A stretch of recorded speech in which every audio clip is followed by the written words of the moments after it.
د سیمې هیواد او د نړۍ تازه خبرونه هر غړي د کندوز رادیو څخه مه هېروئ.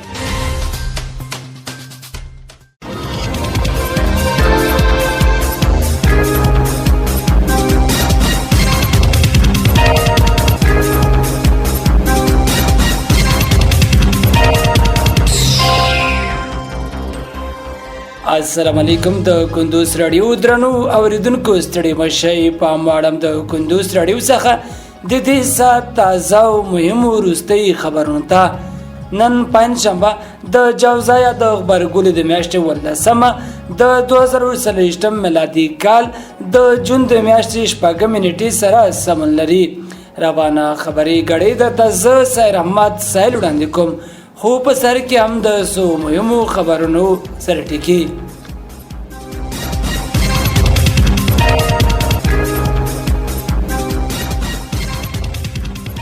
د اندونیزیا پخوانی ولسمشر مرستیال یوسف کالا په کابل کې د رئیس الوزرا له اقتصادي مرستیال سره کتلې دي.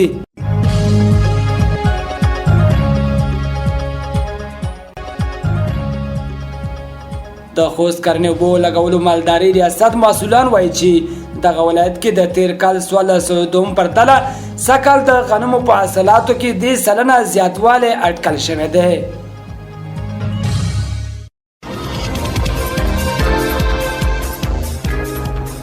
د افغانستان د فوټبال ملي لوبډله به نن شپه له قطر سره د 2026 کال نړیوال جام او د 2028 کال اسیا جام سیالیو ته غوراوي پړاو په چوکاټ کې لوبه وکړي.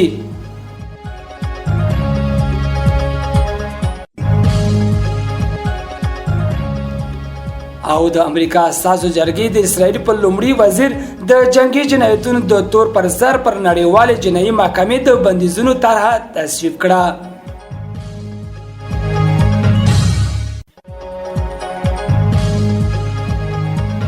اوس هم بشپړ خبرونه. د اندونیزیا پخوانی ولسمشر مرستیال یوسف کالا په کابل کې د رئیس الوزرا له اقتصادي مرستیال سره کتلې دي. اقتصادي معاونیت پر ایکس پاڼه لیکلي په دغه کتنه کې ملا عبدالغني برادر له بهرني پانګوالو وغوښتل چې هیواد ته راشي او دلته پانګونه وکړي. ښاغلي یوسف کالا زیاته کړه په نږدې راتلونکي کې به افغانستان په قانونو کې د پانګونې په موخه اندونیزیایي اقتصادي پلاوي کابل ته راشي.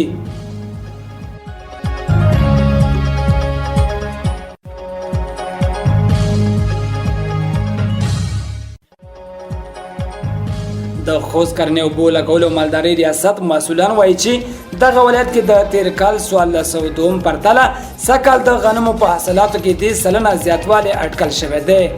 د دوی په وینا روان کال د غنمو فصلونه د ږلۍ او نورو طبیعي آفتونو څخه ژغورل شوي چې ورسره یې حاصلات زیات شوي دي.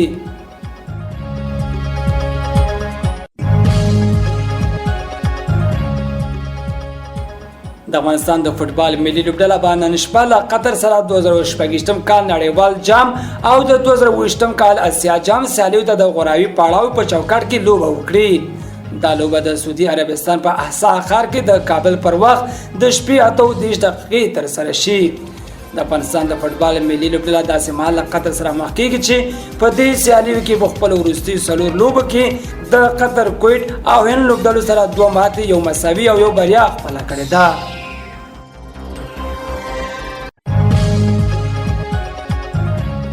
او د امریکا اساسو جرګې د اسرائیل په لومړي وزیر د جنگي جنایتونو د تور پر سر پر نړیوال جنایي محکمې د بندیزونو طرحه تصویب کړه. رویټرز خبري اژانس د راپور مخې وروسته له هغې چې نړیوال جنایي محکمې یو لوړپوړي څارنوال د اسرائیل په لومړي وزیر بنیامین نتنیاهو د جنگي جنایتونو د تورونو لګولو وړاندیز وکړ. د امریکا اساسو جرګې پر دغه محکمې د بندیزونو طرحه تصویب کړه. د راپورونو پر بنسټ دغه طرحه د جمهوریت غوښتونکو له لوري وړاندې شوې وه. د امریکا د استازو جرګې ډیموکراټانو هم ملاتړ کړی دی.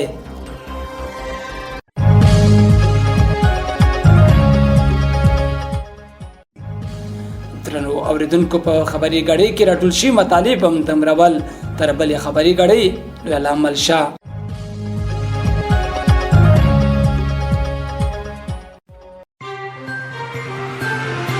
د سیمې هیواد او د نړۍ تازه خبرونه هر غړي د کندوز رادیو څخه مه هېروئ.